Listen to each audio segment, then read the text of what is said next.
When you have ADHD, it's not uncommon to find yourself being told off for, are you paying attention? Daydreaming. But what if I told you that daydreaming isn't actually the problem? What if, as I always say to my clients, every problem has contained within it the seed of the solution? What if embracing daydreaming could paradoxically help you to space out less and help you to thrive with ADHD? We're going to show you how daydreaming really could be transformed from a weakness into your very own superpower. Well, almost.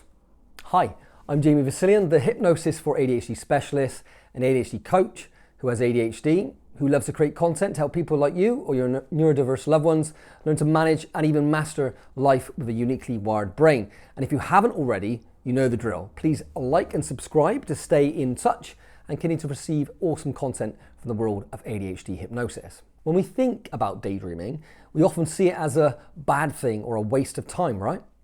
Especially if you have ADHD. You daydream more often and get told to pay attention. Not our favorite words. But here's the thing, daydreaming is actually a normal cognitive process. We often think of it as bad because we're told to focus, but daydreaming is something all of us do.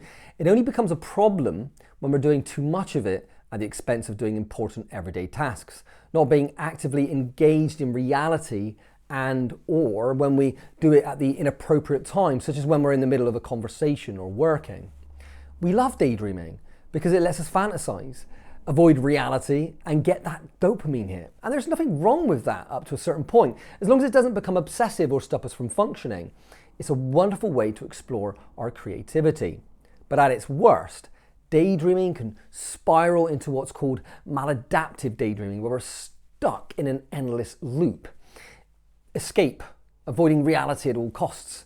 And yes, you've guessed it, people with ADHD are more prone to maladaptive daydreaming, or as I like to call it, negative self-hypnosis, where our thoughts spiral into negativity and stress. But here's the key.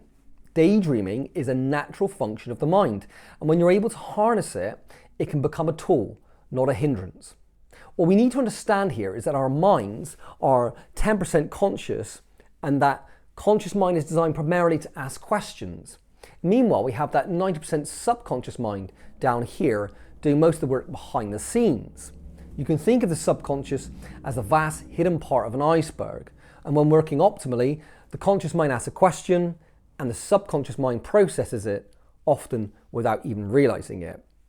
That's why we get those aha moments, right? Those sudden bursts of insight when we're relaxing, like when we're taking a walk, in the shower, or staring out the window. The answers or ideas just seem to appear when we least expect it, when we're not thinking about it. And of course, once a solution appears, it's up to us to then decide if or how to act on it, or if more questioning and contemplation is needed. But here's where things can get messy with ADHD. We often have an overactive default mode network, or DMN, which is a network within the brain that is responsible for rumination. The problem is, in ADHD, it's like the switch for this network is glitchy and never turns off. When the DMN works positively, it's great. We get lots of inspiration, ideas, and creativity. Things like, Richard Branson, the British entrepreneur who says he has ADHD, I've heard him say, keep a notepad in your back pocket because you never know when inspiration will strike. Or, as I learned, keep a notepad next to your bed, because when I was younger, my doctor suggested it because my brain would flood with ideas at night, making it hard to sleep. Now, these were useful ideas, but of course, turning up at the worst possible time. But my doctor was right. The act of writing them down helped me to go to sleep because I knew that they were there on paper, waiting for me next day to act upon them or not, as the case may be. And here's a strategy here that can be really helpful to regulate your default mode network. When you embrace daydreaming and schedule time for it, your subconscious mind becomes conditioned to deliver those answers, solutions, ideas more at the times that you've set aside for it, rather than those times that are a distraction. In other words, rather than fighting your ADHD brain's natural creativity, work with it. If you tend to zone out when you need to focus, then optimize your recovery time. Build in purposeful zoning out moments, because when you give your brain the opportunity, it will do it less when you don't want it to. Now, there is a much darker side to daydreaming and ADHD. You see, the ADHD brain, when it's not engaged in productive activity, can easily spiral into negative daydreaming, or what Dr. Halliwell calls demon mode. This is when the brain uses its creativity and imagination to dwell on negative thoughts, often revisiting past mistakes or fears. And of course, what with the ADHD brain having plenty of difficult experiences from the past, it can make a pretty good case for why you should be despondent or fearful, or why things will never change, instead of using that creativity to think about how things could change and what steps you can take to begin to move forward in a positive, solution-focused way, one step at a time. So, how do we interrupt this spiral and get back on that positive creative track? Well, Dr. Halliwell recommends activities that engage the brain in positive ways, whether it's hobbies, mindfulness, exercise, or human connection. And importantly, because the DMN network is related to creativity, and us ADHDers have a ton of that, right? When we're not expressing our creativity in positive ways, the brain will still have the desire to be creative, but turn to negative creativity to fill the gap. In other words, negative creativity is still creativity and better than nothing, you could say. Great if you want to be the next Stephen King and write horror movies perhaps, but not so good if you want to see the light at the end of the proverbial tunnel. So I think a big lesson from this is that, to repeat what I said at the beginning of this video, the problem comes with the solution. When we have ADHD, our brain thrives on creativity, and so creativity needs to be expressed, flexed like a muscle, and it's also therapeutic for our uniquely wired brains. So stay creative, and when you flip into demon mode, well, find something creative to do and channel it in a positive direction. And that, of course, is where hypnosis comes in.